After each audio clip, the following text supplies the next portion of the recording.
नमस्कार, TV9 मराठीमध्ये आपलं स्वागत। मी प्रज्ञा आणि आता पाहणार आहोत महाफास्ट न्यूज 100। 5 वर्षांपूर्वी नवनीत राणांना पाठिंबा देऊन मोठी चूक केली होती। आता ती चूक दुरुस्त करायची। शरद पवारांचा नवनीत राणांवर निशाणा। सुधीर मुनगंटीवारांकडून महिलांचा अपमान। मुनगंटीवारांच्या मानगुटीवर बसा आणि माफी मागायला लावा। उद्धव ठाकरेंचा मुनगंटीवारांवर निशाणा। नरेंद्र मोदींसमोर एक शब्दही बोलण्याचा अधिकार कोणाला नाही। देशात मोदींच्या रूपानं नवीन पुतीन तयार होतोय। शरद पवारांची मोदींवर टीका। भाजपकडनं देशाची लूट सुरू। काँग्रेसनं 70 वर्षात काय केलं, भाजपचा आरोप। पण 2.5 वर्षात भाजपनं देशाची तिजोरी लुटून खाल्ली। उद्धव ठाकरेंचा मोदींसह भाजपवर हल्लाबोल।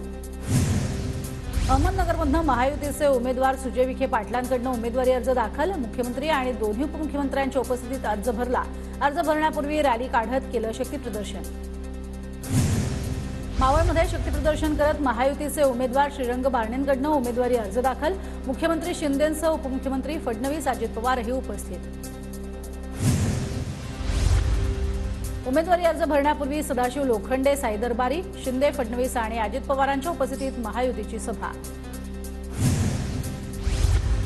हिना गावित यांच्याकडनं नंदुरबार लोकसभेसाठी अर्ज दाखल।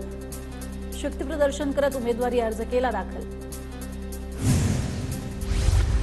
विनोद पाटील संभाजीनगर लोकसभा लढण्यावर ठाम। फडणवीसांसोबत सकारात्मक चर्चा झाल्याची विनोद पाटलांची माहिती। छत्रपती संभाजीनगरमध्ये चंद्रकांत खैरेंच्या प्रचार रॅलीला उत्स्फूर्त प्रतिसाद। खैरेंच्या प्रचार रॅलीमध्ये आदित्य ठाकरेंची उपस्थिती।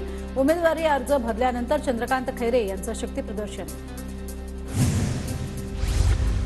वर्ध्यातील हिंगणघाटमध्ये आज शरद पवार आणि उद्धव ठाकरेंची प्रचार सभा। मवियाचे उमेदवार अमर काळे यांच्या प्रचारार्थ सभेचं आयोजन। सांगलीसह बारामती, सातारा आणि रत्नागिरी, सिंधुदुर्गात उमेदवारी अर्ज मागे घेण्याचा आजचा शेवटचा दिवस। सांगलीमधनं विशाल पाटील उमेदवारी अर्ज मागे घेणार का, याकडे लक्ष। विशाल पाटलांची भूमिका आज स्पष्ट होणार।